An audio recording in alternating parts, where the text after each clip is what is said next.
Hello, Nick Leifker again, and welcome to GMGT 590, Operations Management. We continue our exploration of supply chain management by looking at some of the issues that companies have nowadays with regards to supply chains. The first is perhaps the elephant in the room, and that is global competition. It used to be that competition was the person down the street. Now, competition is literally around the globe. You are competing with every other company in the industry. That is, every other company on the planet in the industry. Rapid changes. Product life cycles are getting shorter. We see this especially with regard to cell phones. How many of you remember the good old Motorola Razr? The Razr came out around 2003, 2004, and for its time, it was a revolutionary product. It was an absolutely incredible looking product. Well, it went from being a revolutionary product to nice phone to a little bit of a dinosaur to, by the time the advent of smartphones, it was pretty much a dinosaur and retired. And it now got to the point where, about a year or two back, Motorola released the Droid Razr, effectively reviving a brand that was less than 10 years old. So, with some products, the life cycles are so fast that your supply chain needs to be able to keep up, needs to be able to change to match with it. Another example in this vein. There's a nice little law with regards to the design and manufacture of microchips, known as Moore's Law. And what Moore's Law, in essence, states is that the processor speeds of microprocessors will double every 18 months. Now, this has lasted for going on 40 years now. So if you have an industry that literally doubles its abilities, its capacities, every 18 months, how do you adjust for this fact when it comes to production, when it comes to manufacture, when it comes to your supply chains? Other issues. In many cases, we need many different products. We go back to the good old example with regard to product pooling and why it's sometimes a good idea. The more products you have, the more inventory you need to hold. In the same way, the fewer products you have, the less inventory you need to hold. So, if you have any color as long as it's black, good old Ford Model T, then you need to hold less inventory. However, that also takes away customer choice. So, you have this issue here. Market segmentation,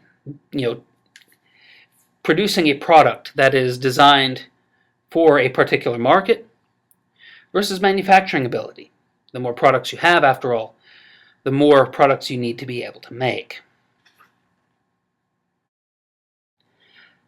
Another issue, and this is one of those slides that has encountered so much change in the last few years since I first wrote it.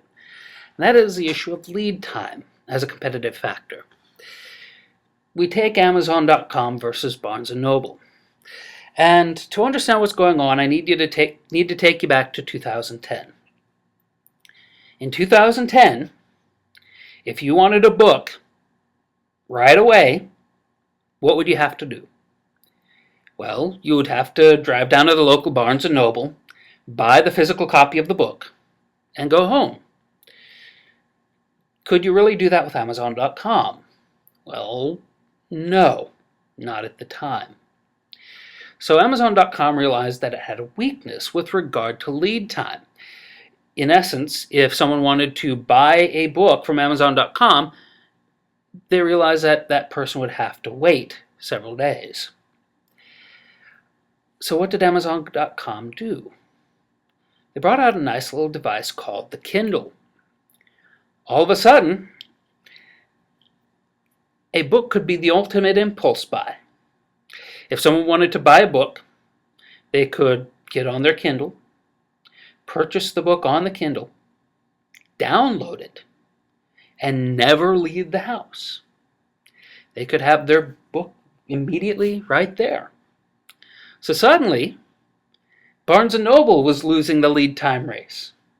So what does Barnes & Noble do? They have to match. They produce the Nook. Other issues with supply chains. Long manufacturing lead times. If it takes months for a product to go from raw material, from dirt, all the way to a finished good, once a product starts in the supply chain, it could be that the finished good could be obsolete by the time it gets to the market. Other issues, international rates, international issues. First, exchange rates.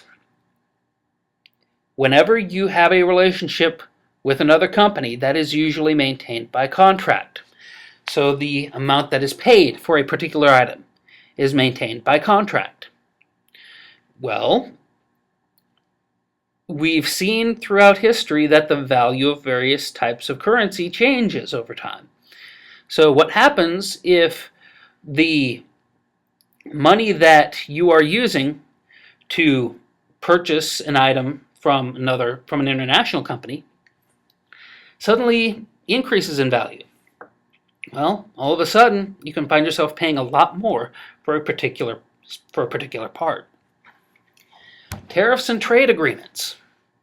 Sometimes governments like to control the amount of trade that goes from one country to another by adding a tax to it.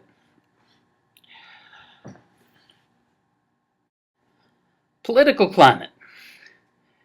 There are some places where the government could be considered volatile. There are some places where the government, if there is a change in regime, can suddenly become very anti-business. We saw this to a remarkable extent in Venezuela after the election of Hugo Chavez. Also, economic climate. What happens if the economy of the nation that you're doing business with tanks? What happens? Do you all of a sudden find yourself unable to get parts from that location? All of these are issues that have to be dealt with the supply chains. Now, there is one other thing, and we've already hinted at this, and that is that sometimes you can use information as a substitute for inventory.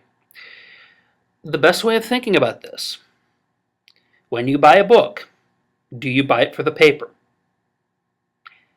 In a few cases, yes. There are some books that I prefer to have in a physical form, but for the most part, you buy a book for the information inside. In the same way, music. Do you buy a CD for the nice little silver disc? No, you buy the CD for the information, for the music that's contained on it. So what companies have found out is that by supplying the files for sale, instead of holding inventory, and again, inventory costs money, you can simply deliver some zeros and ones, deliver some bits, deliver files, and have those be your product. Another issue that's come up is how to regulate the supply chain. People have faults. People have biases. People have sometimes odd perceptions with regard to what is going on in the supply chain. And we're going to see some examples of that when we start talking about the bullwhip effect. But sometimes it's a good idea to take the human being out of the equation. How we do that? We have e-commerce. We let the computers decide how much gets purchased and when.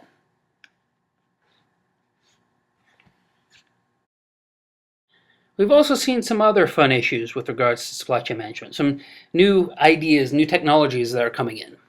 The first is RFID technology, smart labels. The best way of thinking about this: the last time you ordered a package, sometimes that package came with a tracking number, correct? Well, how this works is when you have the package, sometimes a nice little tag is slapped on the package, an RFID tag. When that package runs through a scanner, that activates the RFID tag, sends a signal, and says, this package has gone through this location at this time. Now, with larger packages, with larger bulk packages, oftentimes there's active RFID technology where there's an actual active radio signal that's being broadcast from the tag. So by having these RFID tags, we know where these goods are and when. Thus, we can see from start to finish where these goods are in the supply chain. And then there's this idea of the environmental supply chain management. This has gained a lot of ground over the past few years, and there's a very good reason. Companies have figured out that they may have their business be as green as possible, as environmentally friendly as possible, but it doesn't help if their suppliers are polluting the earth. So to that end, we have things like reclamation, we have things like green logistics, we have things like reverse logistics. And by using these tools, we're able to have a supply chain that is a lot better for the environment. So, all of these topics, all of these ideas lead to one question. What type of a supply chain should your company have? Well, more to the point, what makes a good supply chain? Well, as one of my old professors kept on saying all the time when it came to questions like that, it depends. And it really does depend. For the most part, it depends on what your company competes on. If your company competes on price, primarily on price, you want a supply chain that is as lean, as efficient as possible. Walmart. Here's where we get to the diabolical part of Walmart's diabolically beautiful supply chain. Walmart negotiations is absolutely ruthless. Completely ruthless. And there's a reason why. They know they own all the power in the supply chain. If they don't have a good that's coming in, if they don't get a good, they can go to another supplier. And they regularly do. So oftentimes, their suppliers have to accept the prices that Walmart dictates. Well, Walmart is obviously going to dictate the lowest price it can possibly get, so these companies have to sell at these ridiculously low prices, to use Walmart's own terminology. But here's the interesting bit. So these suppliers have to sell at these ridiculously low prices. So what do they have to do to their processes? Well, they have to make theirs as efficient and as lean as possible.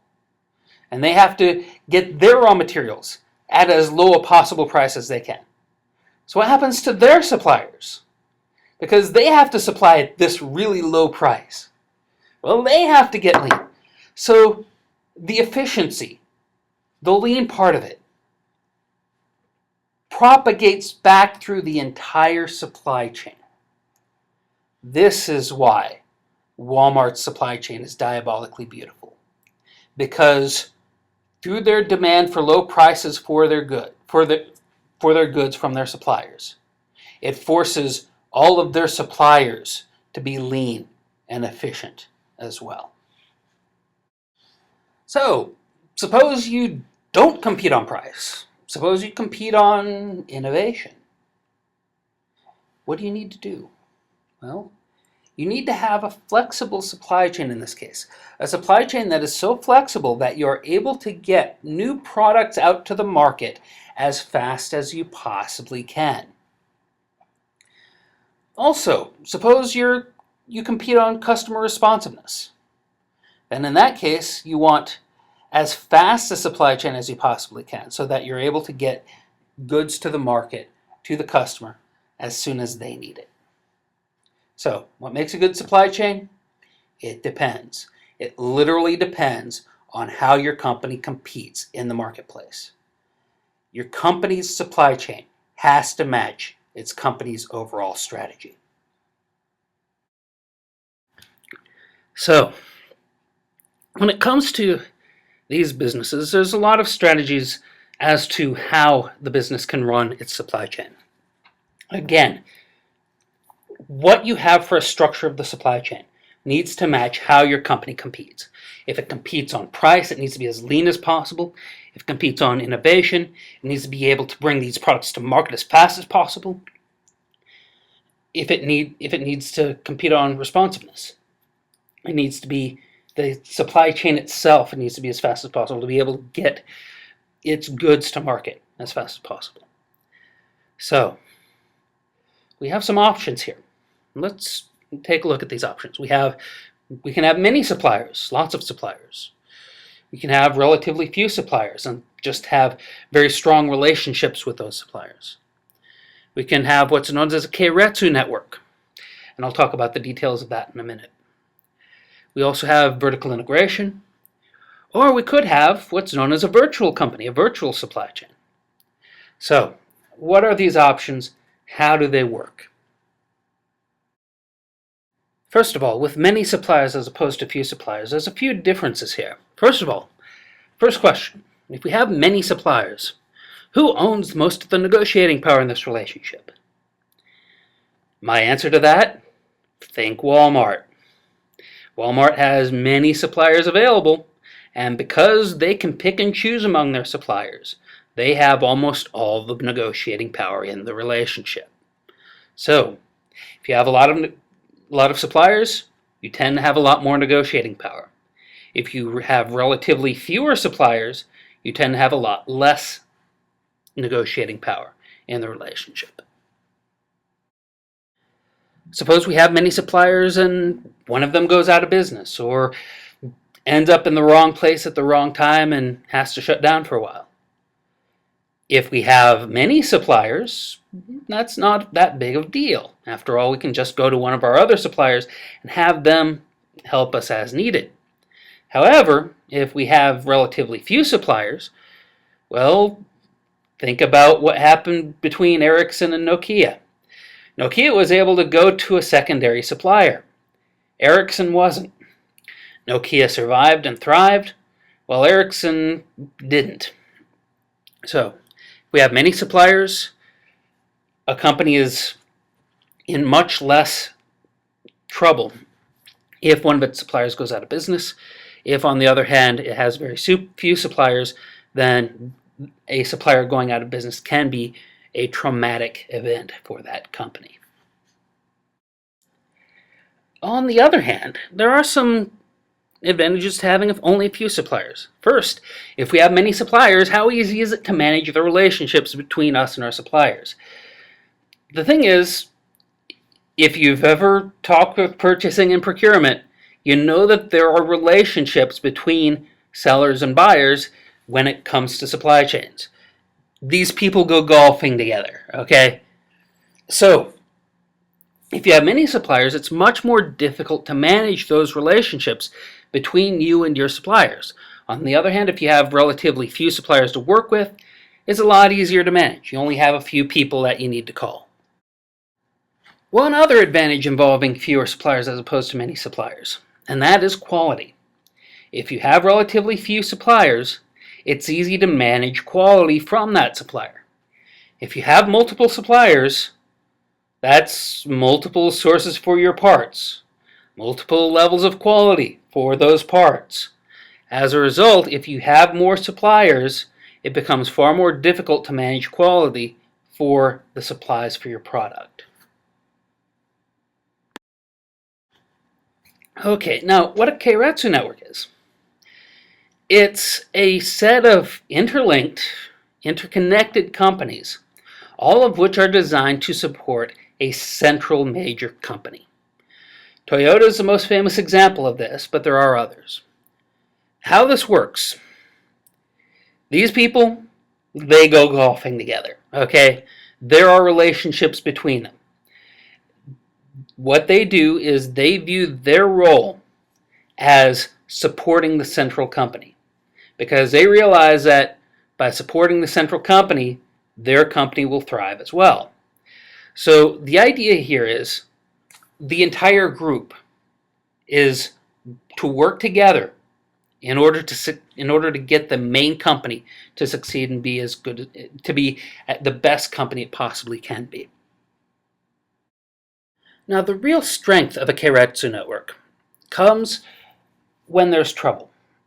You see, a keiretsu network is well designed if a particular company runs into trouble. So, suppose one company runs into trouble. It all of a sudden can't, maybe there's a strike, not likely in this case, but maybe there's a strike. Maybe there's a disaster that happens. Anyway, this one company can't produce for the main company. What does it do? What happens? Well, what happens is the other companies pitch in. They help out. Other companies will take up the slack and get those parts back to the main company, while other companies pitch in to help this company that's in trouble. Like I said, they go golfing. So they have this interdependence that allows the group of companies as a whole to be much stronger than they would be individually. The idea here, all of these companies are designed to support the main company, and by seeing the main company succeed, all of these companies succeed. Vertical integration, a vertically integrated company, deals with its supply chain very simply. It owns it. It owns every part of the supply chain, all the way from dirt, all the way from raw materials to the finished good. So it'll own the trees that get cut down, the forests that get cut down. It'll own the mines where it digs up the iron ore. It'll own the dealerships where these get sold. Think about the fact that, for instance, with Exxon, yeah, there's the refinement part of it, but there's also the gasoline stations. So you have a supply chain that's at least partially vertically integrated, and if it drills it from the ground, it's completely vertically integrated. So, makes negotiation really easy. After all, you're negotiating with yourself. However, you have to be a jack of all trades to get this done right. You have to be a good miner. You have to be able to run a mine, for instance, or an oil well. You have to be good at manufacturing. You might have to be good at refining. And you might have to be good at sales as well. So, with a vertically integrated company, there's advantages to it in that it makes negotiation a lot easier. But you also have to be able to have a business that can do lots of different things well. Then there's the other end of the spectrum, the virtual company. With a virtual company, generally what you have is some people who are good at selling things, but not really good at manufacturing them. We've all seen people who are really good at sales and really aren't all that concerned with anything beyond that. So the virtual company is good for cases like this. Essentially what happens is one company rents out a supply chain from somebody else. That company never sees the good, never sees the finished product, but they do sell it. They sell it well. In our next video, we're going to look at how different players in a supply chain, different actors in a supply chain, interact, and how what may be good for one person is not necessarily the best thing for the supply chain as a whole. Thank you.